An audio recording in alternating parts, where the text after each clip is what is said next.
Hi friends, welcome back to my YouTube channel. ಇವತ್ತು ನಾನು ಕಡಲೆಕಾಳು ಆಲೂಗೆಡ್ಡೆ ಬದನೆಕಾಯಿ ಗೊಜ್ಜು ಹೇಗೆ ಮಾಡೋದು ಅಂತ ತೋರಿಸ್ಕೊಡ್ತೀನಿ ಬನ್ನಿ. ಇದಕ್ಕೆ ಬೇಕಾಗಿರೋ ಇಂಗ್ರೀಡಿಯೆಂಟ್ಸ್ ಏನು ಅಂದರೆ 4ರಿಂದ 5 ಟೊಮೊಟೊ ದೊಡ್ಡದಾಗಿ ಹೆಚ್ಚಿಟ್ಕೊಂಡಿದ್ದೀನಿ, 2 ಹಸಿ ಈರುಳ್ಳಿ ಹೆಚ್ಚಿಟ್ಕೊಂಡಿದ್ದೀನಿ ಉದ್ದುದ್ದಕ್ಕೆ, ಕೊತ್ತಂಬರಿ, ಕರಿಬೇವು ಮತ್ತು ಪುದೀನ, ಆಮೇಲೆ 1 ಕಪ್ ಆಗೋಷ್ಟು ಕಡಲೆಕಾಳು, ನಂತರ 1 ಕಪ್ ಆಗೋಷ್ಟು ಹಸಿ ತೆಂಗಿನಕಾಯಿನ ಚಿಕ್ಕದಾಗಿ ಕಟ್ ಮಾಡಿ ಇಟ್ಕೊಂಡಿದ್ದೀನಿ. ಬನ್ನಿ ಈಗ ಫ್ರೈ ಮಾಡ್ಕೊಳ್ಳೋಣ ಇದನ್ನೆಲ್ಲ. ಒಂದು ಒಲೆ ಮೇಲೆ ಬಾಣಲಿ ಇಟ್ಟು 1-2 ಸ್ಪೂನ್ ಎಣ್ಣೆ ಹಾಕೊಂಡಿದ್ದೀನಿ. ಇದಕ್ಕೆ 5ರಿಂದ 6 ಹಸಿ ಮೆಣಸನ್ನು ಹಾಕಿ ನಂತರ ಅರ್ಧ ಸ್ಪೂನು ಜೀರಿಗೆನೂ ಹಾಕ್ಕೊತಾ ಇದ್ದೀನಿ. ಇದು ಚಟಪಟ ಅಂದಮೇಲೆ ಹೆಚ್ಚಿಟ್ಕೊಳ್ಳೋ ಈರುಳ್ಳಿನೂ ಹಾಕ್ಕೊಂಡು ಫ್ರೈ ಮಾಡ್ಕೊತಾ ಇದ್ದೀನಿ. ಕೆಂಪುಗೆ ಬಾಡಿಸ್ಕೋಬೇಕು. ಆ ನಂತರ ಟೊಮೊಟೊ ಕೂಡ ಹಾಕ್ಕೊಂಡು ಅದನ್ನು ಕೂಡ ಫ್ರೈ ಮಾಡ್ಕೋಬೇಕು. ಇದಕ್ಕೆ ಕರ್ಬೇವಿನ ಸೊಪ್ಪು, ಕೊತ್ತಂಬರಿ ಮತ್ತೇನು ಪುದೀನ ಐತಲ್ಲ ಅದನ್ನೆಲ್ಲ ಹಾಕ್ಕೊಂಡಿದ್ದೀನಿ. ಆ ನಂತರ ಅರ್ಧ ಸ್ಪೂನ್ ಅರಿಶಿನ, ಆಮೇಲೆ ಸಾಂಬಾರು ಪುಡಿ 1 ಸ್ಪೂನು ಎಲ್ಲ ಹಾಕಿ ಮಿಕ್ಸ್ ಮಾಡಿಕೊಂಡು ಇದನ್ನು ಫ್ರೈ ಮಾಡ್ಕೊತಾ ಇದ್ದೀನಿ. ಆ ನಂತರ ಹೆಚ್ಚಿಟ್ಟಿರೋ ಅಂಥ ಕೊಬ್ಬರಿನೂ ಸಹ ಹಾಕ್ಕೊಂಡು ಫ್ರೈ ಮಾಡ್ಕೊತೀನಿ.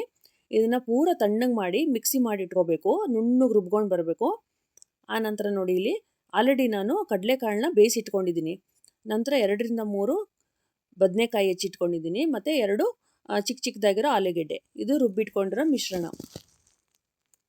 ಫ್ರೈ ಮಾಡಿದ್ವಲ್ಲ ಅದನ್ನು ಈಗ ಒಲೆ ಮೇಲೆ ಕುಕ್ಕರ್ ಇಟ್ಟು 2 ಸ್ಪೂನ್ ಎಣ್ಣೆ ಹಾಕಿ ಮತ್ತೆ ಜೀರಿಗೆ ಹಾಕೋತಾ ಇದ್ದೀನಿ, ಅರ್ಧ ಸ್ಪೂನು. ಎಣ್ಣೆ ಕಾದ ನಂತರ ನೋಡಿ, ಈಗ ತರಕಾರಿ ಹಾಕೋತಾ ಇದ್ದೀನಿ. ಆಲೂಗೆಡ್ಡೆ, ಬದನೆಕಾಯಿ ಹೆಚ್ಚಿಟ್ಟಿದ್ನಲ್ಲ ಅದನ್ನು ಕೂಡ ಫ್ರೈ ಮಾಡ್ಕೊತಾ ಇದ್ದೀನಿ.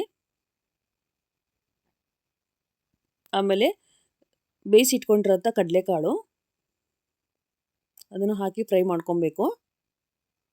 ನಂತರ ಆವಾಗಲೇ 1 ಸ್ಪೂನ್ ಹಾಕಿದ್ವಿ ಅಲ್ವಾ, ಈಗ ಎಷ್ಟು ಬೇಕು ನಿಮ್ಮ ಖಾರ ನೋಡಿಕೊಂಡು ಇನ್ನೊಂದು ಸ್ಪೂನು ಖಾರದ ಪುಡಿ ಹಾಕೋಬೇಕು, ಅಂದರೆ ಸಾಂಬಾರು ಪೌಡ್ರನ್ನ ಹಾಕಿ ಫ್ರೈ ಮಾಡ್ಕೋಬೇಕು ಸ್ವಲ್ಪ. ಆನಂತರ ರುಬ್ಬಿಟ್ಕೊಂಡಿದ್ವಲ್ಲ ಅದನ್ನು ಕೂಡ ಮಿಶ್ರಣ ಹಾಕಬೇಕು.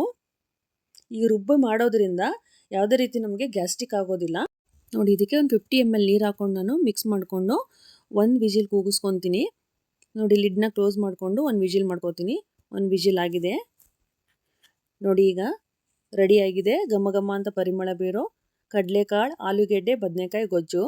ಇದನ್ನು ನೀವು ಅನ್ನ, ರೊಟ್ಟಿ, ಮುದ್ದೆ, ಚಪಾತಿ ಯಾವುದ್ರ ಜೊತೆ ಬೇಕಾದರೂ ಕಾಂಬಿನೇಷನ್ ಮಾಡ್ಕೊಂಡು ಊಟ ಮಾಡ್ಕೋಬೋದು. ತುಂಬ ಚೆನ್ನಾಗಿರುತ್ತೆ ಫ್ರೆಂಡ್ಸ್. ಇಷ್ಟ ಆದರೆ ಲೈಕ್ ಮಾಡಿ, ಶೇರ್ ಮಾಡಿ ಮತ್ತು ಸಬ್ಸ್ಕ್ರೈಬ್ ಮಾಡ್ಕೊಳ್ಳಿ. Thank you for watching.